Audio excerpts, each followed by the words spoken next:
This video will feature a third guitar part that enters as the song progresses into its outro at 3 minutes and 44 seconds on your timer. It will work off of octaves to create a lead. The bass and distorted rhythm parts are a relapse of the respective parts that were played during the intro of the song and will not be reanalyzed in this video. The tuning used in the video and on the record is E-flat and 440 wavelength calibration. If you're unsure how to tune E-flat, please watch the video on this channel, E-flat tuning and enharmonic notes for guitar and bass by Marc Wilson, and then return. During the outro of the song, the acoustic guitar is pretty much going to do the same thing that it did during the intro of the song. Just one thing that's going to be a little different though. When the bass guitar stops on G and lets it sustain and fade out, the rhythm guitar is going to follow suit by sustaining a G5 and letting it fade out. The acoustic will continue on by itself for a while. It's going to end with a little fill to close the song. What it will do is, on the open D string, it's going to hammer the second fret with the first finger. Okay, that creates an E note. I'm going to hold that there. So once I pick that note, I'll follow by picking the open G string back to the D string, followed by the open B string, back to the D string. Now pick the D string open. Now place the middle finger on the A string at the 3rd fret. Then the first finger on the 3rd fret of the low E string. Kind of like that. I'll speed it up a little bit so it makes more sense. Kind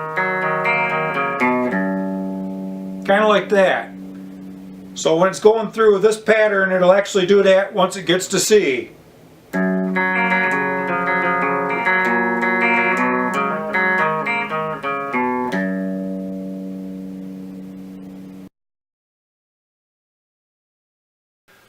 A third guitar part will enter the song during the outro. Once again, it's going to be working off of octaves using the same 2 strings. We'll start out on the 10th fret and progress downwards in pitch instead of upwards in pitch.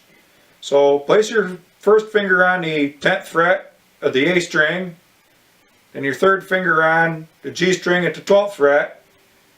That's our starting point. Remember that when you're doing octaves, the first finger is making the lower of the 2-note sound, but you're also touching the middle string slightly to deaden it or dampen it so it doesn't ring out. We'll progress from the 10th to the 9th, then to the 7th and the 5th frets using a steady diet of alternate picking. Now notice that the shift to the 9th and 5th frets come on upstrokes. So this is what you're going to have. 1 and 2 and 3 and 4 and. I'll do that again. 1 and 2 and 3 and 4 and. The next part's a little trickier. We'll shift up to the 9th fret, where we're going to play 3 8th notes followed by a shift to the 7th fret on an upbeat. That actually is half a measure. So we'll have this. 1 and 2 and. Now let those ring out and slide to the 5th fret. Kind of like that. 1 and 2. And from that point, I'll shift down to the 3rd fret, where it'll be an upstroke, then a down and an upstroke. Like this. So we'll do this. Alright, so I'll cover everything that we've done so far so it makes a little more sense.